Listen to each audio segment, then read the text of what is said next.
Good morning. Good morning. Good morning. Welcome to FYI. Welcome to FYI. It's Tuesday, the 30th day of August already. Yeah. How many Mondays until Christmas is the question I That's ask a countdown? myself. Yes, That's a countdown. Yes, beginning to look Like Christmas. Different story. Good morning, guys. Welcome. I'm Amanza with Troy. You got the accent. And Charlene is on. Charlene says, pace and power. Yep. Good morning. Let's know where you're joining us from. Tracy Clark and Siobhan McDonald. Charlene said we there. Yeah. We there. Good to have Hey, Roger. Good morning. Roger said good morning, my beautiful. Oh, Roger's early this morning. Apologies, Roger. Good morning, Roger. Good morning, Roger. Good morning. Yep. Oh, Warnella Garnett is here. Warnella, good morning, Warnella. Yeah. Let's know what's going on in your neck of the woods. Yeah. And John says good morning. Claudette Bovell Lewis, morning.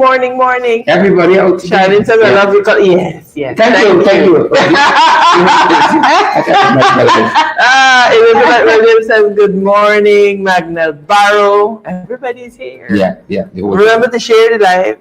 Yeah. Smash the emoji button. Please Please do. Everyone else can get credible and valid information. Correct. I see the London folks coming through. Claudette Bovell and Lewis coming through from London. So special good afternoon to you, because I know you guys make it your duty to make sure that you're on. You don't care what time is it over there. You are joining us here in the morning for us, but not morning for you. I see Elizabeth Williams and Petal Turn. Hey guys, how are you doing? Elizabeth, how are you doing? You know, I like this one, Fire Lion. What do you make of that name? Fire Lion. Dangerous. Fire Lion. Fire Lion is same sentence. That's gonna be dangerous. Yep. It's FYI. Yeah. I love this fear. Fire Lion. Okay. It's a Rastafarian thing. Ja! Good morning, London in the house. Sean Carter. Hey, Sean, how are you? Good afternoon, Sean. Yeah. Please. Savage Zal says good morning, FYI family.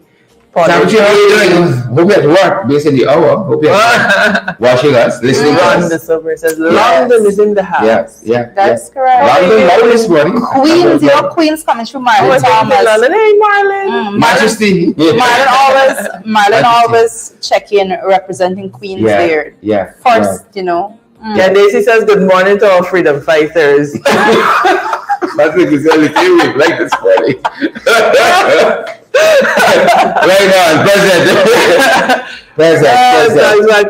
Good morning. Yeah, Good morning. yeah. And John says, what's new today on the So much. Too much to reach. We to get right in the morning, people. Because, you know. Long road.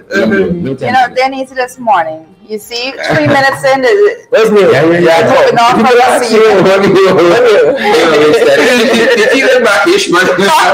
Alright, as I'm moving, I see Roxanne Dara joining us this morning. Guys, the first thing I want to look at in the morning papers is the fact that we have recorded Guyana has recorded what they're saying, the second case of monkeypox. Why did I say it like that? What they're saying. Yes. It's a lie. Unless you see the results yourself, verify. You don't trust them, boys. As a matter of fact, I'm hearing that case was known since the first one. It's the minibus driver and conductor, but I didn't want to say nothing. I won't tell you that. I don't say that. I will now come out and say there's a second case, and they didn't say where and so. Which route they're flying, Yeah. You know, just in case people traveling. Public panic, but you have to balance that with giving people enough information so that they could take precaution. Yeah. But I said the second case of monkeypox has been detected here in Guyana, and you know what goes on. We've been talking about it when we first was dealing with COVID. We've been telling you guys that the persons are interlinked in such a way. Everybody's moving, interacting with each other. It's a very closely knitted, especially persons moving within the coastland, and so it's more cramped, and everybody, especially with the use of public transportation and so forth. And so be extra careful, and you have to be, sanitized. Just don't put away those habits that you had picked up from COVID. Just continue to do all of that. Sanitize, just healthy habits. Habits picked up from COVID. You've been doing that Since whenever. No. Not everybody. Young people recently with some. Oh God, my child! I have my tea. I haven't even sipped my tea as yet. Logical place. We gotta a story out there, papi somebody too. Who the nasty what? people? Who the Not the nasty people out there. Papi somebody. You know? Yeah, well, we can get to that. There's a man in the streets. He got the stories. It's hand on the pulse. I think it's Uncle Papi. Uncle Papi? Yeah, I think that's what it is. The nasty people in this place. The nasty people. Yeah, well, but we gotta, as Jyoti says, we're gonna go to that. Yes. You know. Yeah. Yep. So the second case, Jamaica. Interestingly, guys, they have just they just got the 5th case of monkeypox.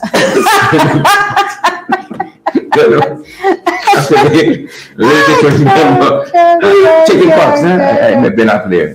Monkeypox. I saw an article 5th case.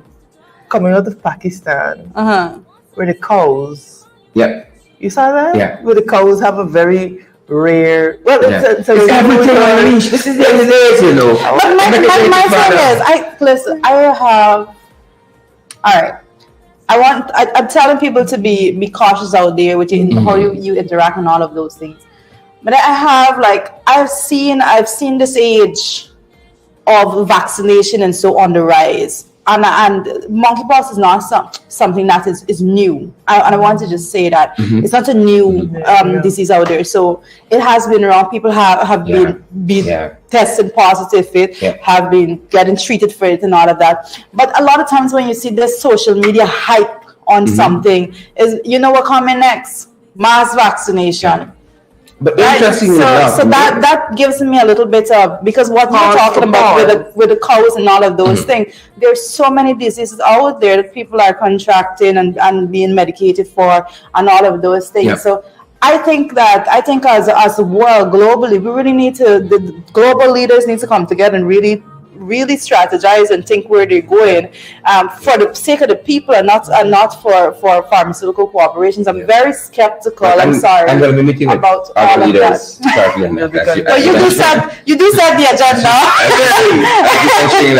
No, but the important thing to note is that epidemiologists, they've been saying that this monkeypox, it's not something that you'd see. It's specific to areas. And so part of the head scratching is that you're seeing it now in all of these different countries where it's not usually seen. Something is happening. Why in this particular time, all of these things, all of a sudden is everything, every day something new on us, like we are getting a break. Is there all the variants of COVID-19, the B2, the something, the chicken, tomato, did you see that one? Tomato virus. It's everything. And it's now monkeypox. They add the PPP pox to it. It's trouble, man. You're in trouble. And then if you have a healthcare system like this one, I've seen since UNDP put out that report on the healthcare system locally. Suddenly, a lot of people now writing, the healthcare system coming to come, and this and that, and France is good. It's not coming to come. No. It's not coming to come. Ghana say morning, Ghana everyone monkeypox. Gosh, No, but coming back to the healthcare system, there's no doubt that in the last 2 years, the healthcare system has been decimated. There's no doubt about it. And you know what I detest about the way this government governs? Instead of addressing a problem, they always deflect, and then they get their sycophants to write and so on and so forth. And people are living a different reality every day. And out of experience, and I'm really trying not to cross talk because the folks complain that when we cross talk in here, so I'm trying to wait. Because we want you guys to really hear us very, very clear. So we try not. It doesn't happen deliberately, but sometimes we get into that thing. But the point I wanted to make that. Look at some isolated incidents at Mesha. A woman called us from, what was the hospital?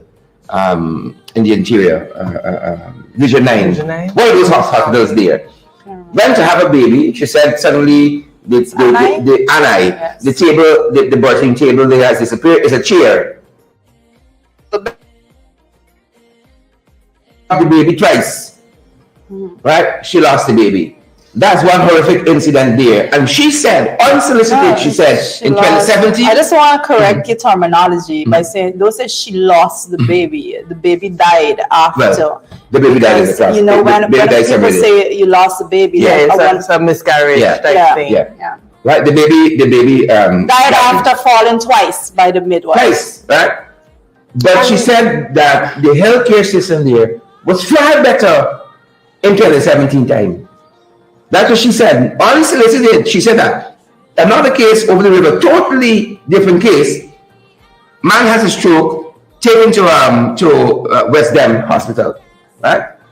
Family admits him there. The family went back to here. The patient fell 3 times during the night because no nurse was there, and so on and so on and so on. And because of at least the family is alleging, because of they didn't diagnose him well and didn't treat him well there. He now has a lot of complication. It might be a vegetable for the rest of his life, because, and so on. The interesting thing about Anai, they're in Region 9. The interesting part is that woman is making a complaint about giving birth on a bench. All right, that's how terrible the system got. Well, there was, I don't know if there is a doctor or nurses, but I think the midwife is what she said was taking care of her and all of that.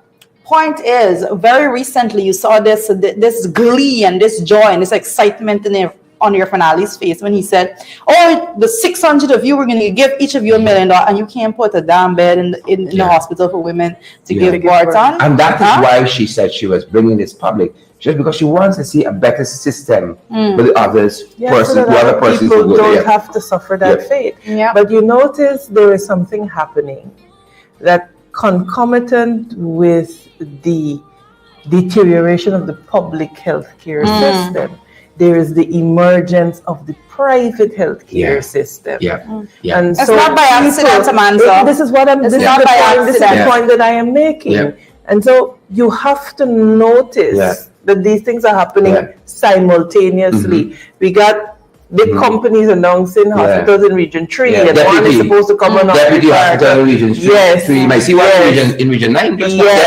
Yes. General Hospital in Region 9. And so it appears as though there's a deliberate effort to steer people away from the free public health system, or relatively free public health care system, to these private institutions. That could be part of it. There's no other reason. There's no other reasonable explanation to my mind as to why a nation with the money that we have now will not insist on prioritizing healthcare. There's no other reason. It's just for private gain. And then when you follow the money of these people that are building these hospitals, it leads right back to people in government. Correct. And you know what? I saw an article, but I don't want to say finally on this matter, where Winston Jordan is saying he's looking at some loans that they are taking to do, I think, 6 hospitals, and he was comparing a loan we took to something of that nature, but the math just wasn't adding up in terms of the amount of money they are borrowing and for the quality of work that they're getting done, especially where hospitals are concerned. I would like for your friend to look at them hospitals and say, you get the ambulance, you get the bed, you get the theater, and really lift the healthcare system. And that is what the last administration was seeking to do, have the same and better healthcare system that's available on the coast, available in Region 9, and all the regions must have that optimal healthcare system. I don't know what's happening now. And again, this is where vision comes in. Because you recall that the vision of the coalition was to have townships in every region.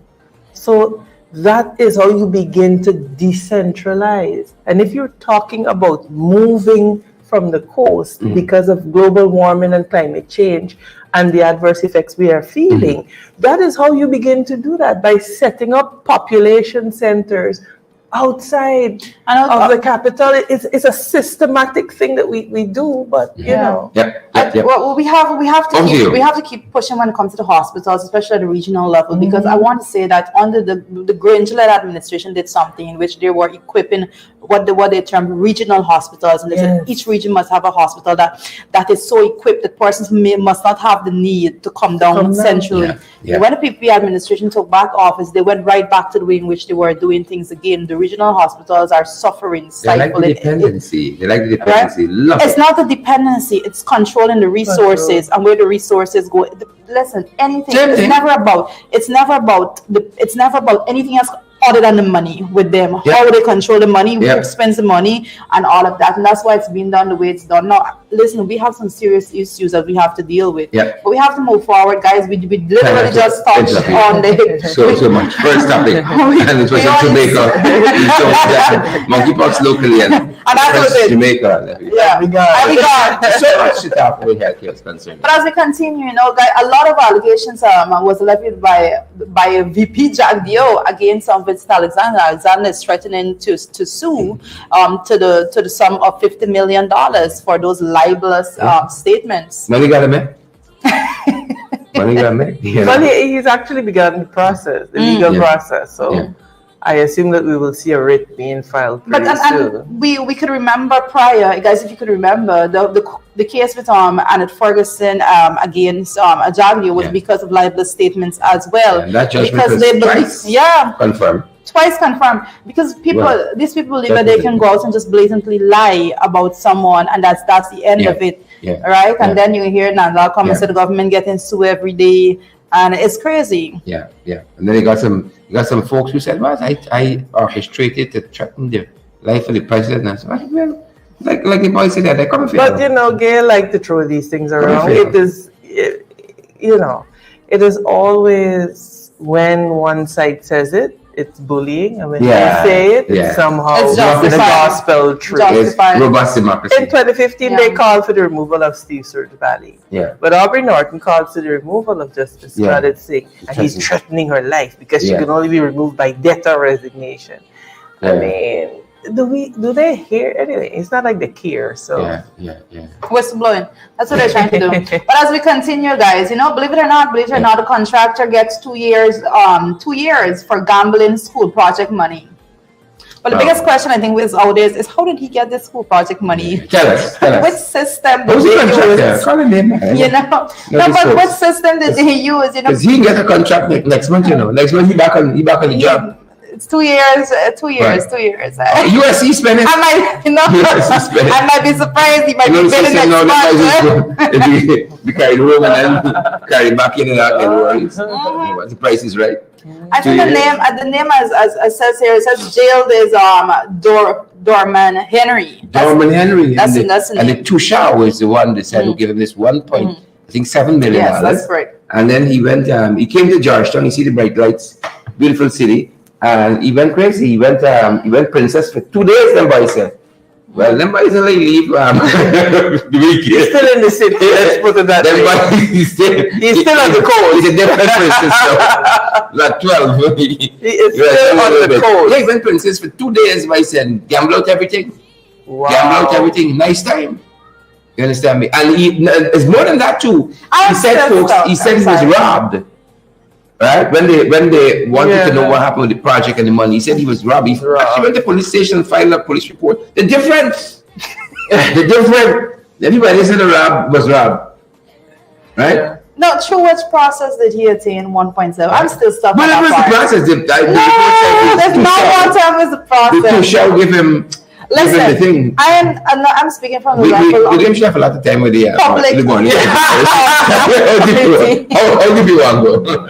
You can't even get to how he's spending. He's been jailed for spending the money. What do you tell the man went in the living room? And then you hear Sue has all.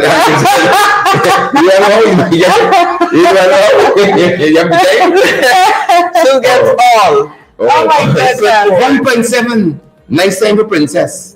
I wanted now to go back to princess and now recoup that money. So it was him to begin with. You know?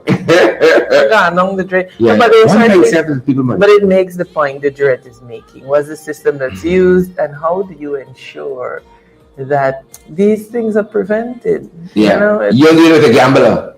You know, under the coalition administration, listen to me, when it comes to the way in which monies are spent, especially when it's going to be spent by two showers and so forth, I personally had some interaction with a lot of those two showers, and a lot of them never had a receipt book, never had this one particular case. There was $60 million unaccounted for because no records were kept and all of these things.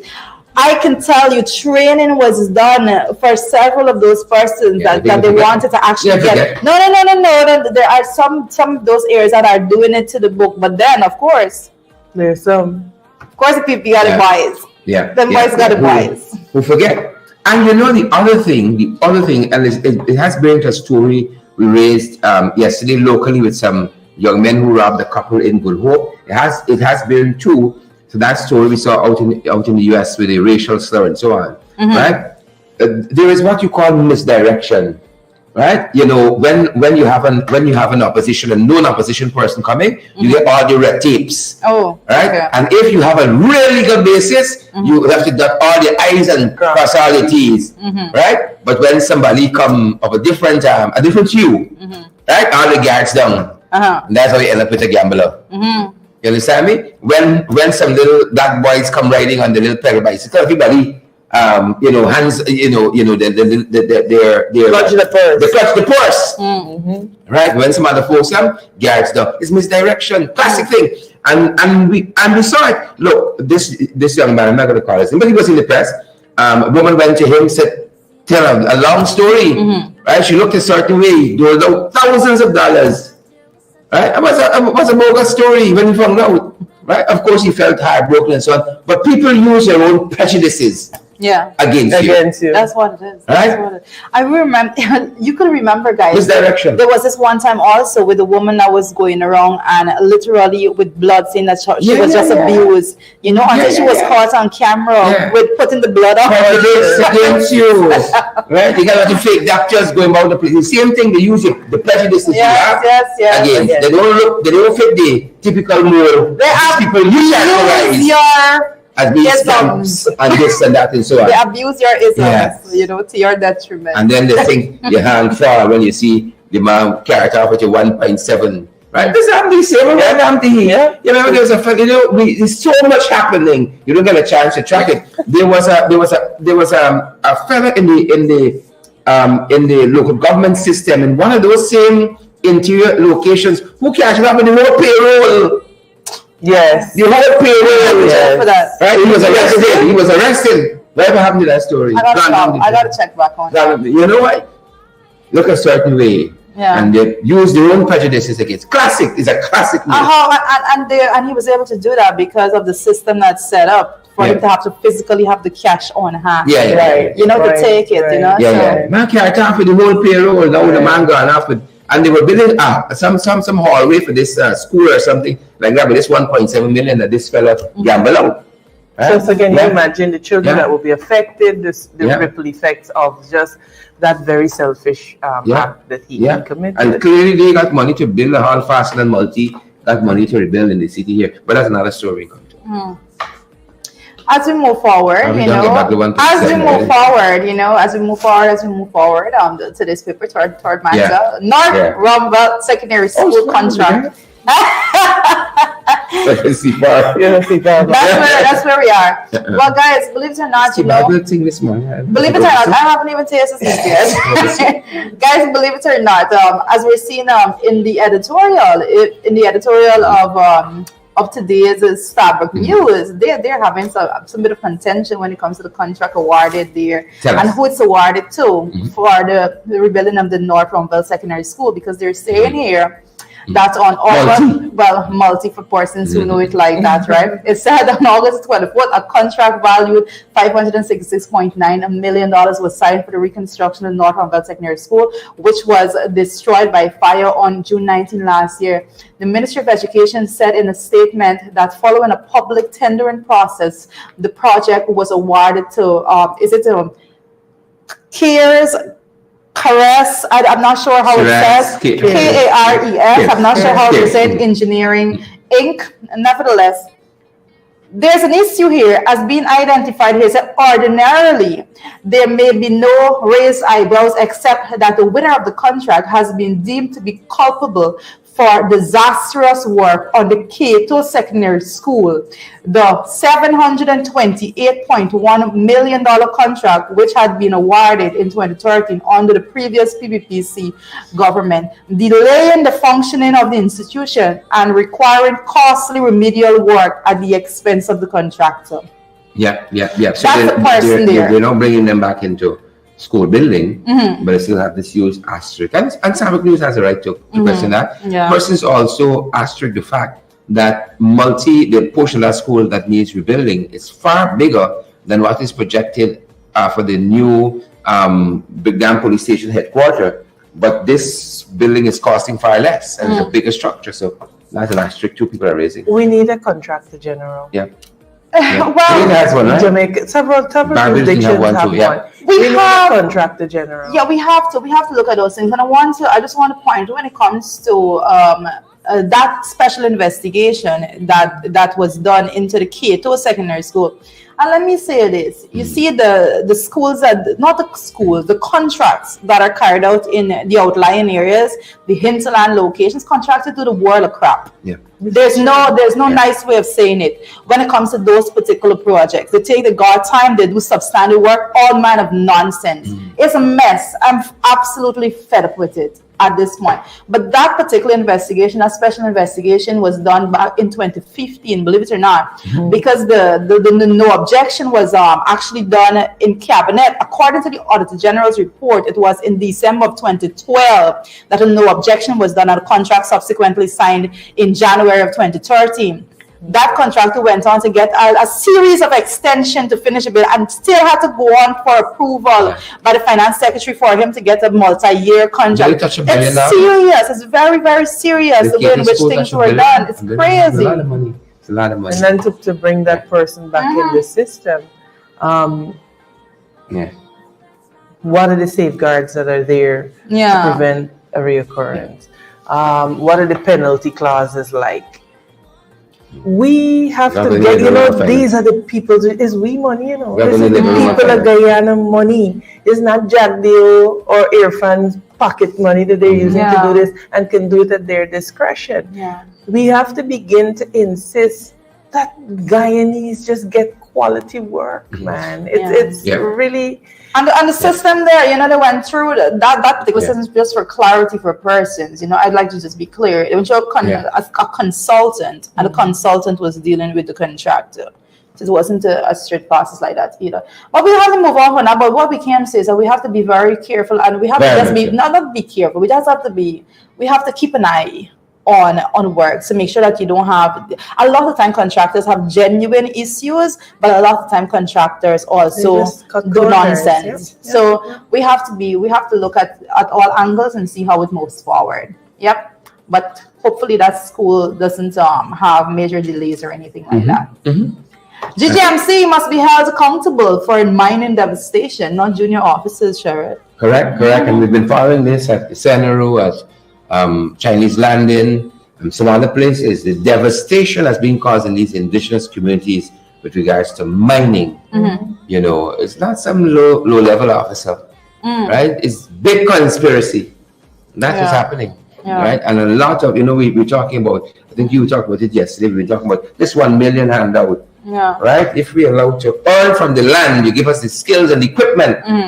We won't need the $1 million. Well, strange enough, because sometimes I just go back to the comments on those programs that we do, and I was going back to some of the comments, and I noted because I was saying yesterday that yes, you're going to give it $1 million, but I've never seen you go to the indigenous communities and offer with a small business loan. I see you guys doing some small businesses, small business grants and such things. Where are those things for the indigenous community? Believe it or not, we had someone there in the comment section, a troll, as always, that tried to make a case that, you want to take commercial activities to the indigenous people, you want to so what's going to happen to their culture? You want to destroy their culture.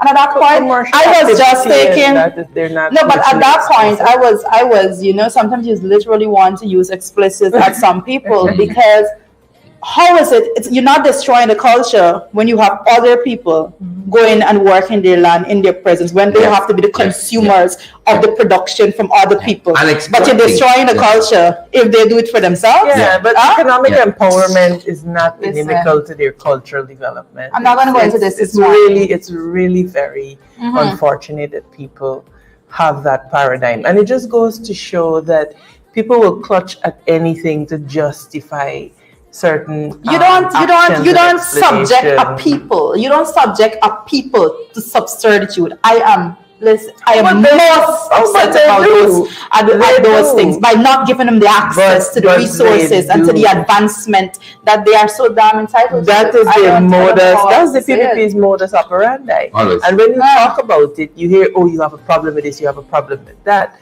You know what I remembered very keenly when there was an issue about having zinc sheets in the air. Somebody made an issue because the indigenous people were putting zinc sheets on the roof instead of thatch. Yeah. Let me move forward. Just a little bit. If they wanted so, once it insisted that they convert the thatch roof, if they want zinc sheet, don't let keep you at night. Who the hell telling you what to put on your roof? You know, who's telling you what to put on your roof? Yeah. You know, and what standard of living is good for yourself, right? That's my point. You know, start. If you want touch roof, put a statue to state house or something. You know, listen, let's move forward. International sheriff. International. What's going on? The morning day. Like this story. Y'all given the cover? The greatest. The greatest of all time. This is Times Magazine is saying that the greatest female athlete of all time. Lord the greatest of all times. Look at that bone structure, my God. Serena Williams. Yep. Is the greatest of all times. I think there's only, and it's not only based on her tennising prowess as an athlete, right? But also what she has done off the field and on revolutionizing not only the sport, but I thought, and I'm recommending this as a recommended read for you folks. It's available online. The article I'm recommending it as a good read because here is a woman at the top of her game at 41. I think she is now 42, and she has decided to call it quits. And she's the best of the best of the best of the best. And she is retiring, and she says that it's her daughter, right? Her daughter, and she wants to spend more time with family. Her daughter wants a little brother, a little sister more preferably. And she's got to make some choices as a woman that she's been successful in. And I read this article almost teary-eyed as a parent. And she says, she's been good at being a mother, and she hopes with a little more time she can be great. Nice. And I thought, isn't that for all of us? But isn't that the legacy that you want to leave, though?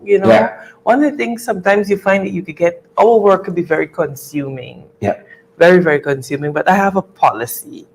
And when it comes to my children, everybody else has to wait, and I have no apologies about that. Zero. And at the end of all of it, Sharon, when you lower your body into that ground, it is them who gonna be standing around, feeling the loss. And let's be honest, no matter how much you do, you can take away every bit of time from your children and give it to other people, and they still turn around and cuss you at the end of the day. And for the politics, is the king is dead. Long live the king. Long live the king. They're gone. But she's contending with so much, and to see the humanity come through there. She talked in this article here about about how her daughter hates her playing tennis. Right? Because part of that is taking her away from home. You don't be the best in the world just waking up one morning and going and slap a ball around a court. It takes hours of practice and to stay the best. And they've been for 20 years since teenagers. I mean, you saw from the movie with their dad. They have been on it. Wow. They have been on it. It's discipline. It's consistency. And she talked here in this article, this Times article, about how when she told her daughter, "This is it," her daughter was like, "Yes." And she said that hurt her so bad, That kind of made her sad, you know, and it brings anxiety to my heart that she's been quoted in saying no kids understand their parents' absence. Yeah. But when it's had spent a few years of her incomparable career, you know, and she has been out there. She says it's hard to be completely committed. Yeah. As a mother, you understand these things. You're torn, you know what's the sad part? You know what's the sad part is that you go out there, and I've had that personal experience because you try to set this example for your children and all of that. Yeah. As crazy as it seems, you know, when she said that her daughter hates tennis, you know, I understood completely because my children, like my daughter, wants nothing to do with politics. When you asked her what she wants to be, she said, "I'm not sure, but not a politician," right? Because I'm always out of the house. I'm up before they clean. I'm on my computer. I'm working, and I'm so absent. I'm so absent. It's crazy. Yeah. And it's and that is hurtful for me to say. Oh well, she looks at it in that sense. That just takes away her mind. I saw part of a fantastic article, folks. You have a chance to read it. Read it if only to celebrate a great life. You know, a great athlete. She's given everything to us. You know, I've watched her. And it's been such a tremendous inspiration. Part of what she says is that her male counterpart, she called LeBron James and all of the guys who are at the top of their game in the respective fields, and athletes in particular, didn't have to make the same choice. And I want to say, if you want to be a great dad, you're going to have to make a similar choice. Because being a father is not just about putting food on the table. Yeah. Right? Being a father, just like a mother, is presence too. It's presence too. But I mean, in the world that we live in, you know, you can go on as long as you can as a father. But she knows because when her daughter was being born, I think she won the Grand Slam that year, and she was in the early stages of pregnancy. Right? But if you want to go on now at 42 and have another baby based on your biological clock and all of that, then you need time. Right? And what you could do at 32, you can't do some of the same things at 42. Yeah. So, you know, all those challenges she's confronting with, and saying for male counterpart, they don't have those same challenges. But I dare say, if you want to be a great parent, if you want to make an impact on your family, if you want to be a good husband, that needs time. Some things need time. You know, there's no shortcut. There's no shortcut for none whatsoever. Yep. Investing that time. But I think, you know, one of the secrets is to just be able to gracefully surrender. You know, it says gracefully surrender the things of youth. There, you know, it goes to leadership, it goes to life. You have to know when to exit. And how to exit, and to exit gracefully, and that's what she's doing. I mean, tell us, go to your business, man. Go to your business, exit. And so, respect and manners to Serena Williams, the greatest of all time. So, Mrs. Chisel, Chipper 68, say, and God put some of them out to pasture. True. But you know, it's such a tremendous time to have lived and see such a talent. Have experienced that in our lifetime. I'm thankful for all that she has given to sports as a woman. And we talk about the racism, the gender biases, and all of those things, having to overcome that, redefine the sports within that. You know, how women should operate, how women, the body image and all that within the sport and all that. Content with all of those things. Remain number one for a long time. Respect and manners. Moving on, closer to where we are. The Jamaican Prime Minister is visiting for the anniversary of Trinidad and Tobago. They're 60th, I think. Both countries this year. Right? They're big. They got some things on us. We got a lot we could learn from them. A lot. You know, I'm often, I don't know if because we have put emphasis over different things in the last 23 years of the PPP, now another 2 is 25. When you listen to Trinidadians and Jamaicans, you visit and you see what they've done with their countries, you wonder, what happened to we? And we've always had more resources than them. Well, yes, but you know, as the World Bank did an assessment of the public policy framework of Guyana, and they concluded that Guyana's abiding problem and the singular most undermining factor is our ethnically polarized politics. And that will continue to be the albatross around our necks. And if we understand that every time we support a policy that is grounded in racism or inequality, inequity, that we are literally doing a disservice to Guyana, we will understand. I think we'll act differently. You look at the Jamaicans, one of the things that comes through when you deal with Jamaicans is their sense of nationhood. They are Jamaicans, they are strong about it, they are present on the world stage, and you see and you hear them. The Trinidadians, Trinity to the bone. Same way. They have taken time to foster a cultural identity that is the cement that holds them together. About 6 years on us. 6 years on us. And we continue to fail to do it because we continue to be ethnically polarized.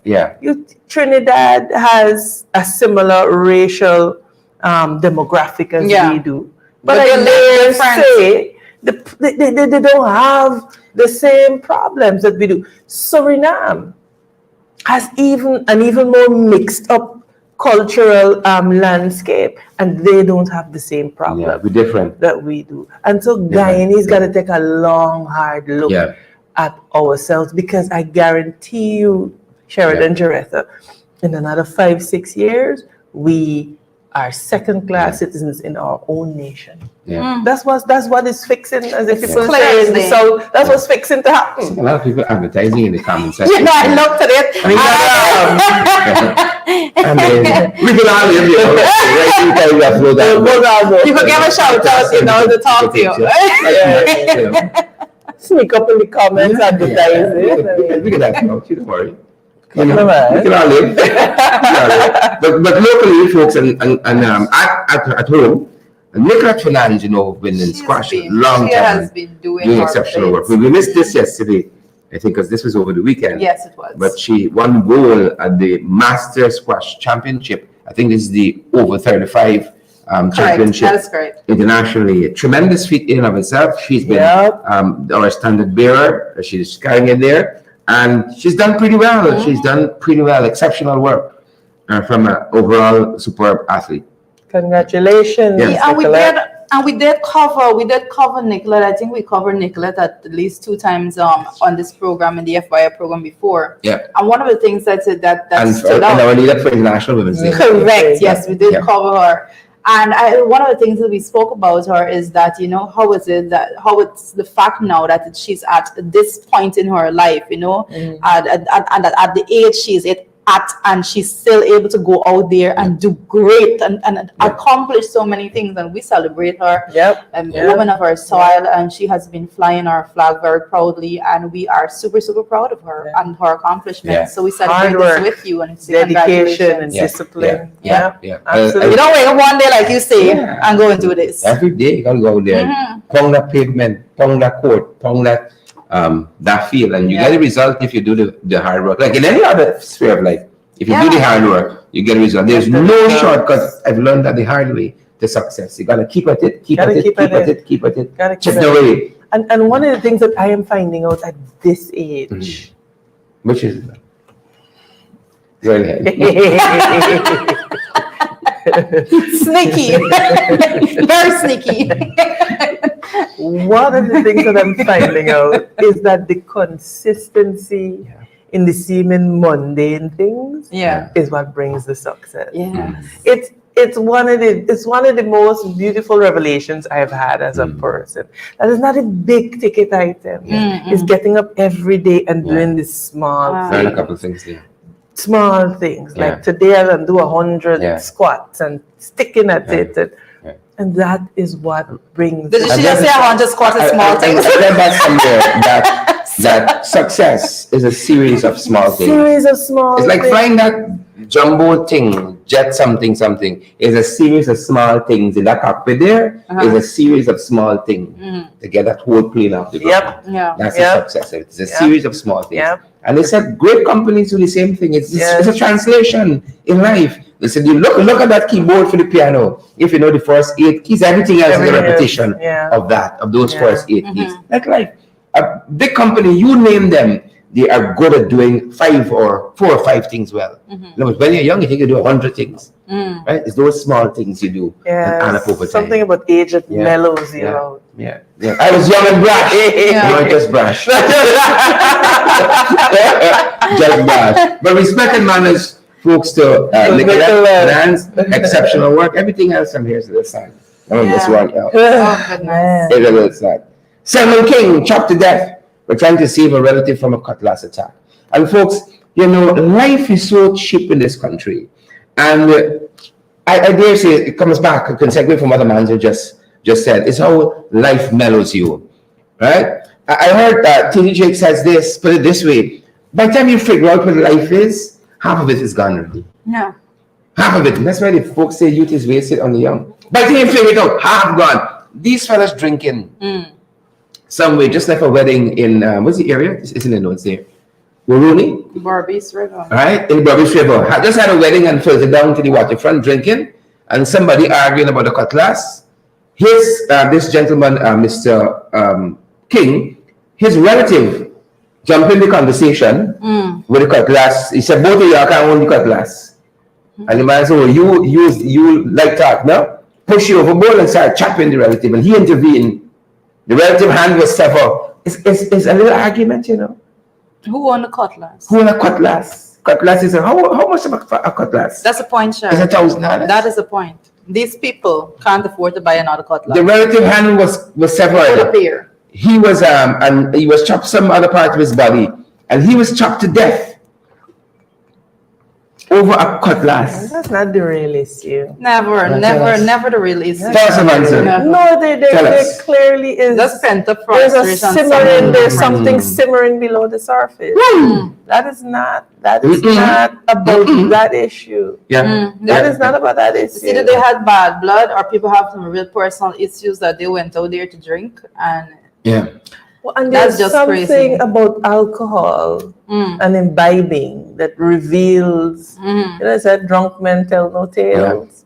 There's something that, becomes uncovered. And your intents are laid bare when you're under the influence of my mother says this, what a sober mind conceals, a drunken mind reveals. Absolutely. So I want to think well, I've answered. Kingston versus Kingston.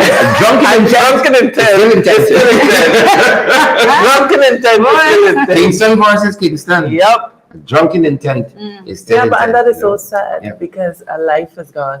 And again, we always talk about this thing. The young, productive lives. You intervene.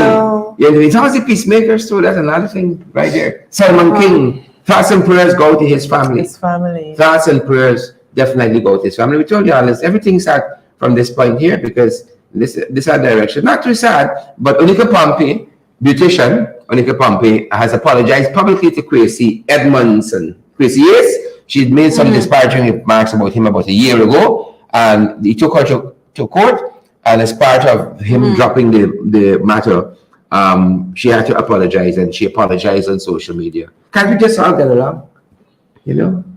Can't we just all get along? We can, but some people just don't want to. Right? She said she wasn't being serious about the thing she said. He took it seriously, took her to court, and she has apologized. Kwesi, who himself has been blacklisted, Can you imagine that? Another story by itself. But the matter is resolved in this fashion, and thank God they had no cutlasses in the nearby, because I don't know. Right? We got to redress the matters, man. Oh God, we got to redress, and they took the good way. They took the good way. They got other places. This country is in a mess. Something civil happened. It's in a mess. And then we're following this one too. You all may remember this. Family still waiting for justice. This is Kayla Barnabas, that region 3 student. A car had stopped for her to cross on the pedestrian crossing, which she was doing. A police vehicle beating on the inside. Oh, Father. This is not an oxymoron. Police vehicle beating on the inside. Right? Kill the young woman. They promised to do an inquest. Of course, no stone unturned. Family still waiting. Oh, man. Family still waiting. The DPP office had requested, demanded, instituted an inquest, a coroner's, whatever the inquest it is. Right? To find out who is criminally culpable.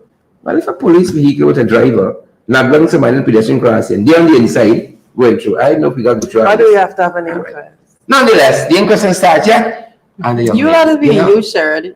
Right. You are the sentence by now. Sentence?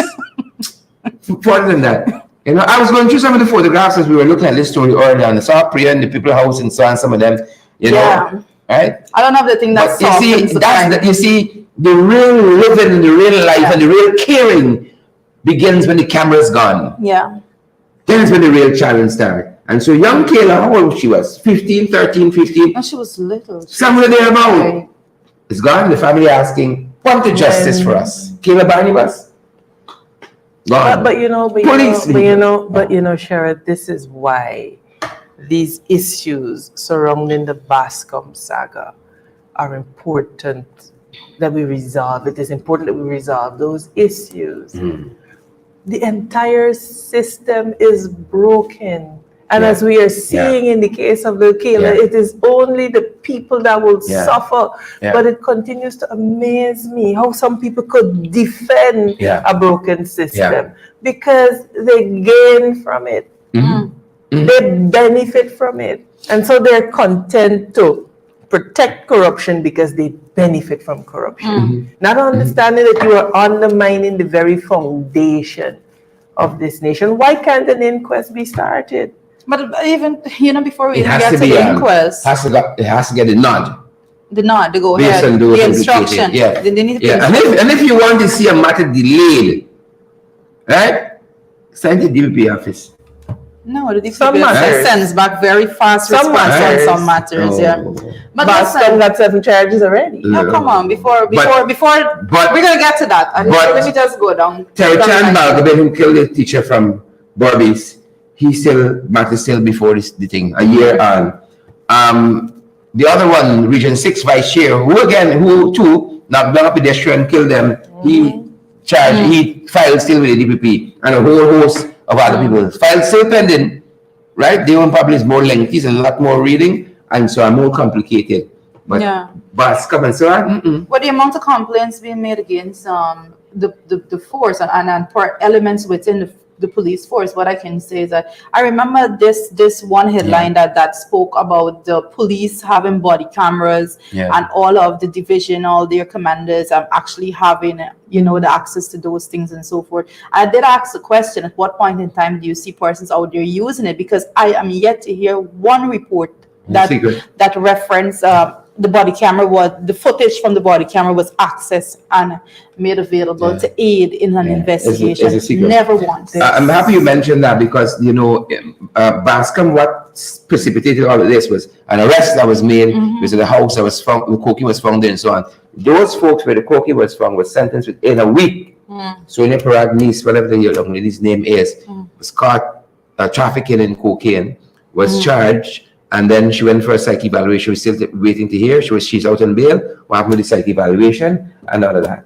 But she's out on bail. You see, let me say this. When you see justice, there's a reason why the symbol of justice is blind. Lady Justice wears a blindfold. We are whittling away at the foundation of this nation when we support lawlessness. People don't understand what we mean by apartheid state. And they want to pretend like we're not living in an apartheid state. We are going to reap the bitter fruits of what we're doing here as a nation. We are going to reap it. The Bible talks about the parents eat grapes, sour grapes, and their children's teeth are set on edge. Is Alan Poe Cry the Beloved Country?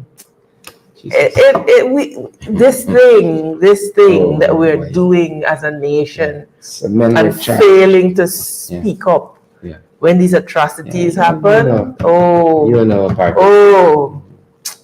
it pains me. It pains me, and it bothers me that more of us are not out there vocal and speaking up against these things. We are undermining our own nation, and we are actively, by our acts of omission, affecting Guyana's reputation on the world stage to the extent that we don't speak up against this nonsense. We are contributing to our degradation on the world stage. You understand? Yeah. So it's not only about what is the opposition doing and what are you as a citizen doing as well. You have a constitution with rights and you have the ability for free speech. And yes, people are victimized. But my point is they can't victimize everybody. Yeah. But that's why the whole concept of their safety number comes along, because There's if people have stand up one by one individually, they and will they be pick you off. victimized. Yes. I'm victimized right now. Me getting no salary this month. I still out there. Can you imagine? I still out there. You know, such a government. Yeah. But you know, some folks got it worse. So what is there to complain about? This young lady, Serena Williams, lost her life last Friday at the hands of a man who should have been loving and protecting her. Those hands became, her death knell. She was knifed to death. She was stabbed to death. And, we thought initially it was about 13 times. The autopsy said it was 16 times. She died at the hands of Quincy Roach, who she lived with at the time. Because some, by her, by her. At her, her son was there. We have witnessed the whole thing. One report says he was begging for his own life, the young son, and she was getting ready to leave him. Based on the tapes that we've heard, she was getting ready to leave him, and some folks want to say that she may have been cheating on him. So what? No, I'm not even going to go down that road. All kinds of foolishness. No, but justify. No, but I'm not even going to go down that road. So until, and not even until, because people, we live in a society that amazingly, it is amazing how quick people are to look for justification to crime. Yeah. To look to justify crime and why this probably happened and why that probably happened. It's ridiculous. This young woman's story, I mean, I went over all the reports that is in the public circulating, and I have to say it's a very sad situation altogether. Like she was doing everything to try to calmly get out there. She wasn't living from the reports again. She wasn't living by him, so she couldn't pick up her stuff and leave in the dead of night or when he wasn't there. But one report did say that she asked him to leave because he was apparently by her. She asked him to leave. And then she went to a function without seeking his permission. Yeah. And so, but it said after she asked him to leave, after that he would have proposed marriage to her. After she asked him to leave, and there's so much you can gather from what was going on there. But I listened to her voice, and she's at that conscious state, like she said, the veil was removed from her eyes, and she understands the person she's dealing with. And she even said, if there's counseling available and so on. She did mention a male name in the voice. She said she asked this person to help her to look for a job. Yeah. That's what she said. Do you know? Right? When the end is near, it's a question a lot of people ask. She said, I got up a couple nights and this word narcissist. Check it out, and the guy fits the bill. Here is Serena Dazel, in her own words, talking with her sister about this relationship and wanting to get out of here. Serena Dazel, in her own words. On the inside, you don't understand when people are telling you certain things, and now that certain things are revealing onto me, and I seen exactly what's going on. Like a veil just come off of me within the past couple of days, and I need the first door out of this whole relationship. The manipulation is too much. I don't know if it's all, but I did some research the other day, yesterday, and everything. This word come to me mind while I was sleeping. Narcissist. But 2-3 times this word wake me up, narcissist, and I said, "Man, what's a narcissist?" And I look it up, and when I look it up and I see it, me jaw could have dropped. That is everything how he is right now, every single thing, and it's not a good thing at all. Must look it up and see. This is a mental disorder, but I can't do it no madman, sorry. But all the attributes in a narcissist is exactly what he is. And the intimidation, the manipulation, up top. All the while I left my job because I was manipulated to leave. I was, and I mean, everybody can say, oh, you should have been wise enough, you should understand, and I expect better from you. But like I said, when you're in it, it's different than when you're on the outside looking in. So what people is seeing at the time I didn't see, but I'm glad that I see it now. So right now I want a way out. Look, Thursday, Holy Thursday, me talk to you. Yesterday, Friday, morning, left from go Bartico. Me talk to you, he talk to me only yesterday, only today. And I gonna go on to tell when he come down back tomorrow, we gonna see what he look out. But the only thing is right now is that I need to get back a job, which I'm currently doing. I asked Tyrese about vacancy where he there. I'm going to give you application for drop in. And once I get a job, I gotta get myself back on my feet. But as this right now, yes, it's in a shithole. And I'm trying to get out real bad. So any form of help, assistance, any form of mentoring in particular would be very much needed. You know, in the final days of her life, she assessed that situation spot on.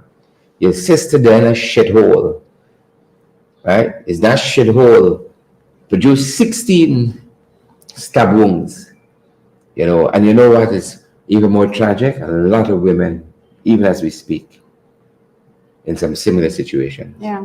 I don't think you need any. That's a cue, right there. We couldn't save Ticina, right? Couldn't get her the help in time. Lots of you are in some situation like that. You know, It's you gotta crazy. get out before it's too late. But I think women need to be very aware when it comes to a narcissistic personality and that disorder altogether. It's a very serious thing. And there's a lot of people that is out there, you know, walking around and having relationships with persons and got you feeling like you're running crazy when they are completely living with a disorder. You know, they are mentally unwell. And we have to educate young women. I think we are at a crucial time in which we need to have these pop-up seminars all over. I may have to do it myself because I'm waiting on people to do it. It's like I'm pulling teeth here, just waiting on people to do it. I may have to arrange it myself. But young women need to be educated as to what they're looking for, what type of red flags. You just seek help immediately, and there must be some sort of recourse. And you know, when you're looking at narcissistic partners, it says here, and I'm reading directly, it says here they usually have difficulty really loving anyone else because they don't truly love themselves, and they are focused on themselves, that they are so focused on themselves that they cannot really see their partner as a separate person, and they tend to see their partner in terms of how they fulfill their needs, or how they feel to fulfill their needs. And that's basically how narcissistic people operate. It's all about them. You know, persons are there to fulfill them. It's not about the other person. The other person apparently is just there as an accessory to make sure that it's a mean. The other person is used as a means for them to accomplish whatever it is they want to accomplish. So there's a lot of research you have to go and do out there as young women. Go out there, you know, read up, identify these things very early. And I have to say, even when you don't have the knowledge, the book work and all of those things in your brain, God has given us the unique ability when it comes to your instincts. Trust your instincts at the very beginning. She was trusting hers. No, you trust your instincts very early on. And this is what I have to say. When you start dating a person, those personality traits, they show up. But we tend to, as women, you know, I don't know, as women, we feel like you could fix it all. You just push it one side, oh, that's a little thing. And then something else shows up, a little characteristic that, no, you're taken aback by. Okay. And then you continue until you're in a position that you can't leave. Trust your instincts. You know, our instincts are there to protect us. Listen to that little voice at the back of your head that say, nope, this is not for you, and move on. Because we have a whole life ahead of us as women out there, and we have to do better. Come on, guys. Let me say this, because you know, this has been very quiet. This is very triggering for me. Yeah. There is nothing as diabolical as a person with narcissistic personality disorder. Yeah. It is something that it damages you even beyond the experience. This is not, you have to have experienced and lived it to understand the level of trauma. And you leave it one of two ways, stronger or broken. That's the only way you leave it. You leave it stronger or you leave it a broken person. The reality is that there are people all across a particular spectrum of mental health issues that we have failed as a nation to diagnose. It is a problem. It is an absolute problem, and there is nothing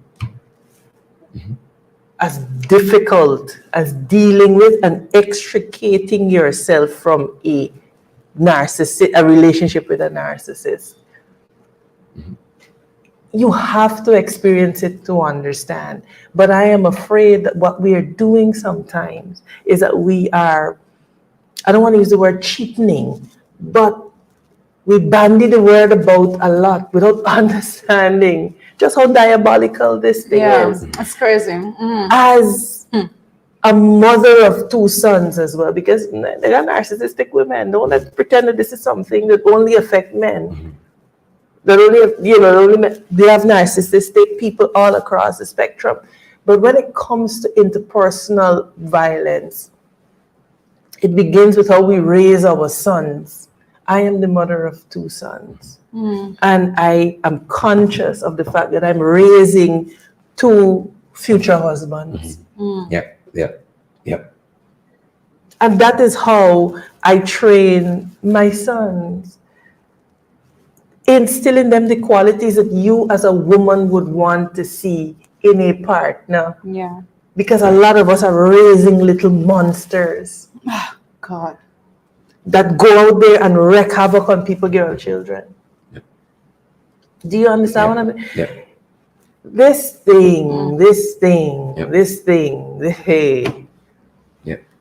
And it's clear, as Joretta said, that we're going to have to begin serious programs for intervention for these women. This is not something that you can deal with tap. There's no tap about this.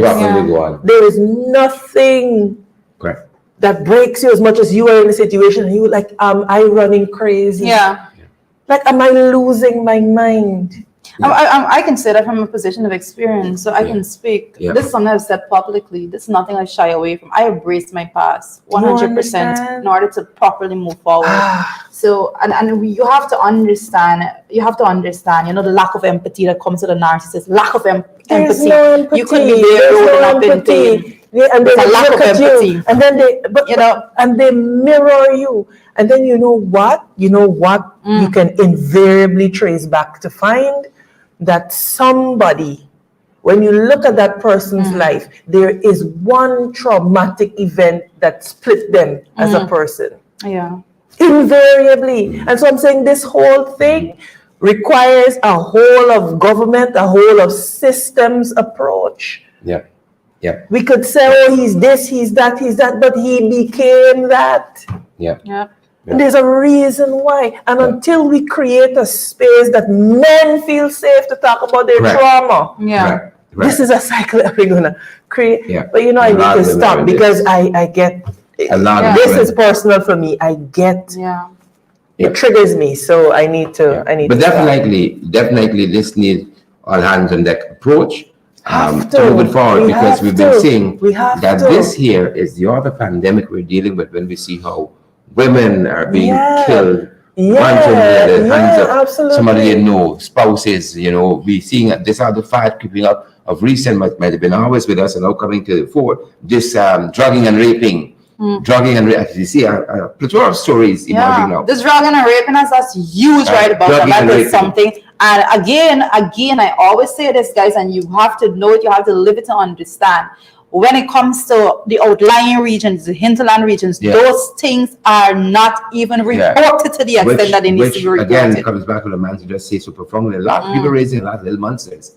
Right? And it's that whole environment, whether you're teaching them deliberately or by default. They're hiding them from the police at the end of the day.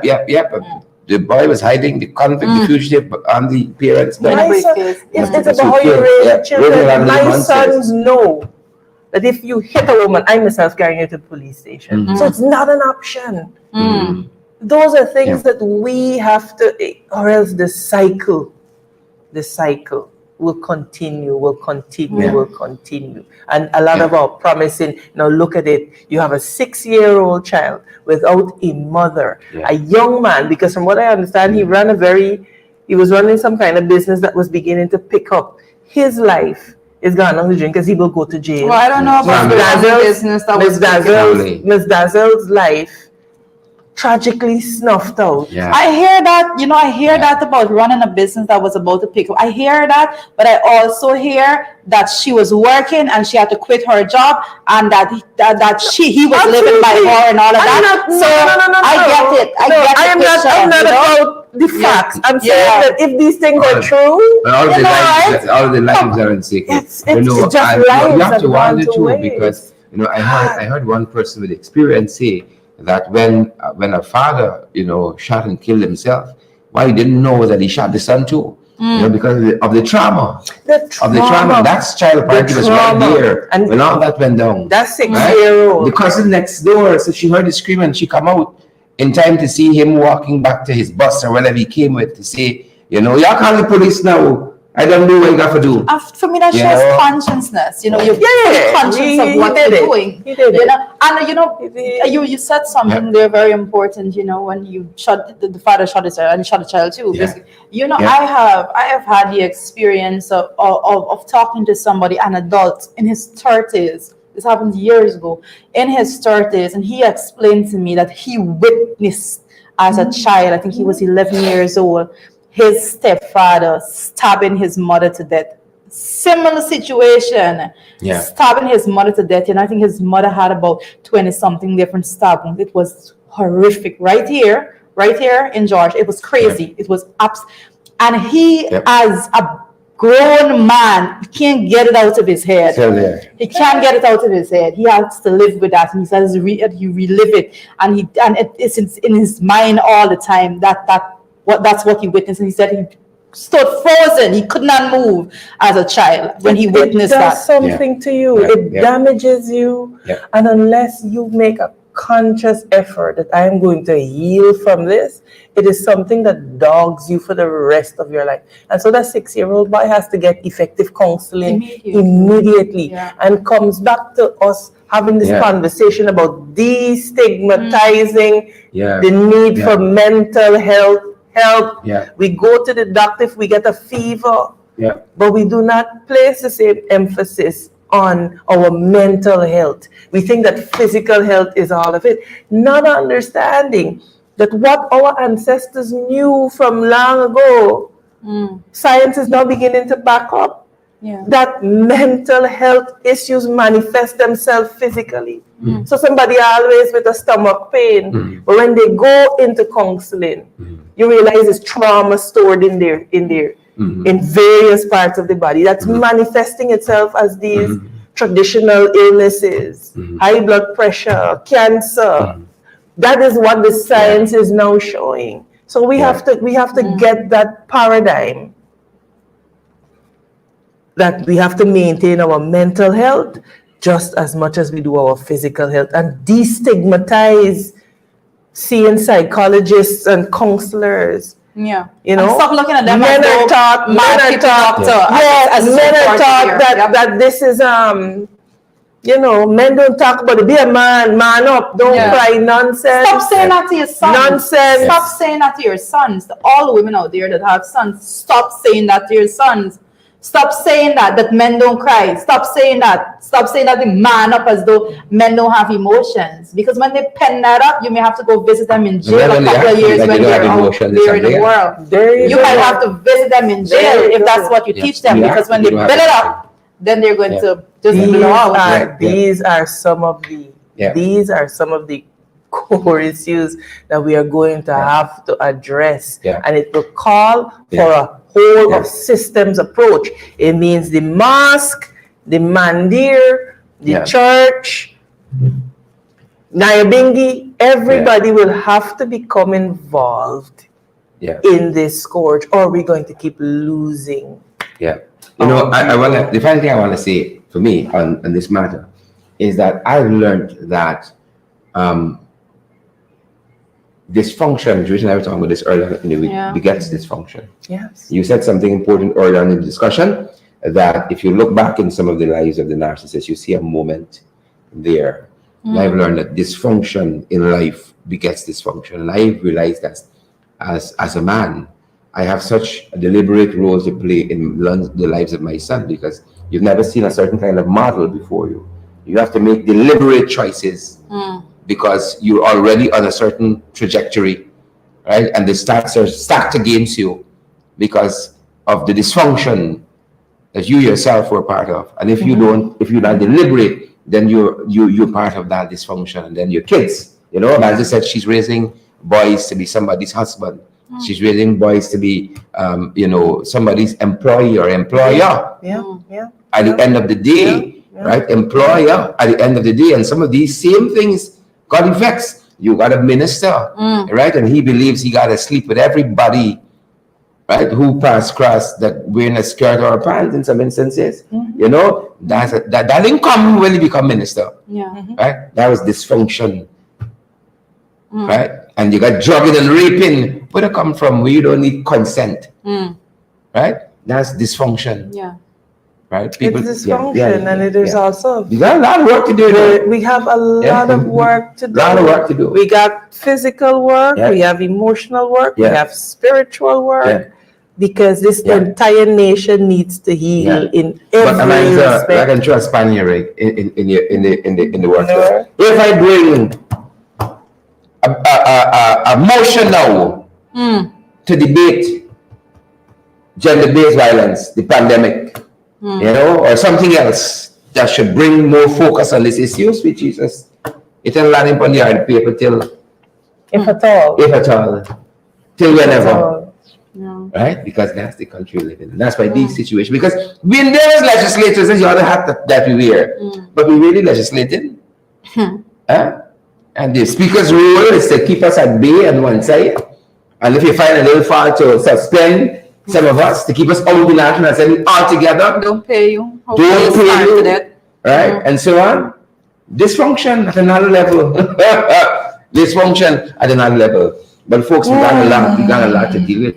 And we out here. Yeah. A lot to do. Thoughts and prayers go out to that family.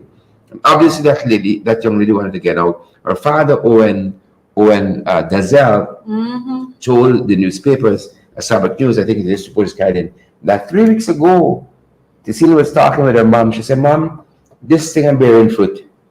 I can make a turn here." Yeah. You know? This thing I'm bearing fruit. Yeah, but that's when, and for people out there, you know, this is my last bit on this because I can go on all day with this conversation.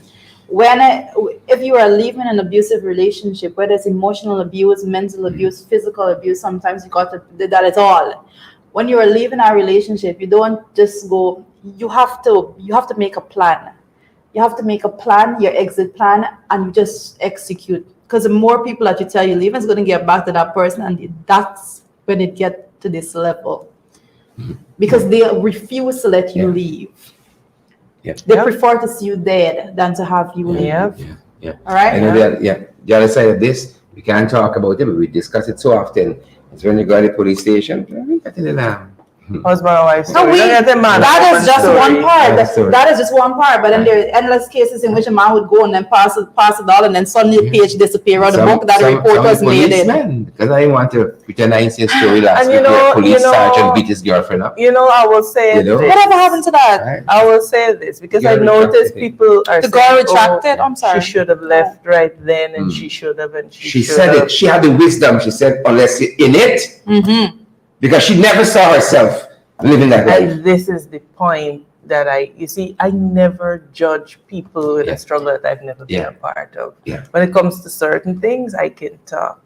You do not understand. It's very easy to say, but you should do this, you should have. Hindsight is always 2020.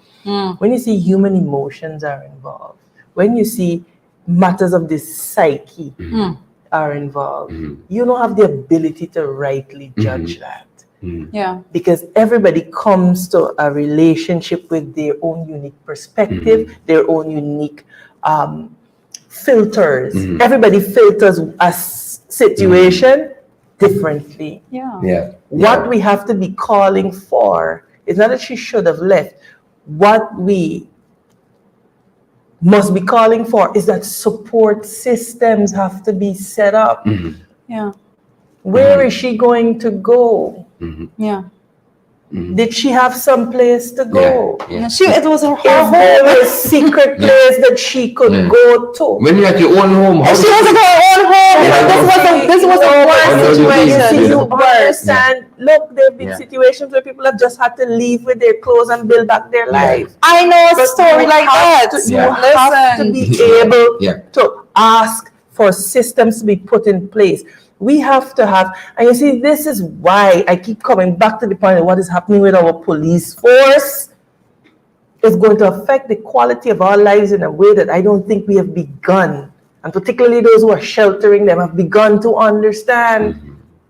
There should be, with all of this money that we got, safe houses that women can go to, that are secret locations, that they're not subject to all kind of, because the other struggle is now, I'm going and I'm being judged. Every society, I mean, there's money there to be spent, and every society should have one. Every community should have a safe space for women. These programs, you don't know what the situation is with her son. You're thinking, okay, is her son connected to this person? I am not saying that we shouldn't assess the situation, but what I'm saying is that we have to stop and ask ourselves, try to put ourselves in the victim's shoes and understand what she might have been going through, facing, surmising. Jaretta's point is right on spot. Sometimes when you're leaving abusive relationship, you cannot even tell you port or was it whatever the word. Don't trust your family.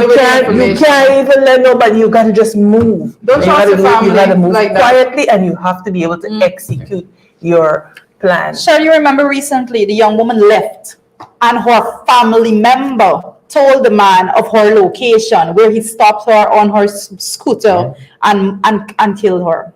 All right, you remember that. That's why it's very important what I'm saying, because people don't understand your struggle. And abuse is never physical. Nobody don't wake up in the middle of the night and give you one slap off the bat just like that. Abuse starts mentally. It's psychological. It's belittling. You are lesser. I am better. You are wrong. You are the cause of me getting upset. You're the reason I'm coming. I'm doing these things. All of those things. That's how it starts. So let's get from that point, and we must move forward. When you said you have to assess the situation, yes, we have to assess the situation, but listen to me. When it comes to abusive situations, if a woman says she's being abused, you provide safety for her, and then you go ahead with your assessment of the situation. No, I'm not saying in terms of, I don't want it to be misconstrued what I'm saying. I'm talking about an objective bystander. Assessing, not somebody actively involved, because of course, if somebody comes to you with this story, your first duty has to be to provide safe passage. And the point has to be made again that if that person decides to go back to that person, you didn't do something wrong by allowing them that safe space. Exactly. When we do this, so she should go back. Nothing wrong with that. It should come again, do it again. Shared, we're gonna go. But as women, that's one touch us different. I want to segue to a different story, but it seems so familiar in a sense as we go, right? There's a man who came forward quite recently and he outlined some abuses, right? And he asked for protection. And 2 weeks later, he's still waiting for protection, and we've sent him back into the abusive situation. He's still following that. Ordered that you go back. We're still following that. He came out, he outlined. I don't think there's no issue bigger than that one. I'm just showing the system we work with. He said, these are the abuses. He said, because of the severity and the gravity, my life is in danger. Right? And he's still waiting for the protection, and we send him back. He said, you're going to deal with that until I'm ready. Sure, that is so deep and so emblematic of where we are as a nation. Gives you cause upon. We are here fighting for women got safe houses. You understand me? Did we ever send anyone to witness protection? Yeah. That's what we'll do it for us, listen, folks. We'll be back with the Below the belt. That kind of program we have this morning. Below the belt at 12, and then we're going to be back at 8 Below in the the belt. ring. See you guys at 12. That's going to do it for us, listen. That's gonna do it for us, guys. Make sure that you do Have your a good part. morning, guys.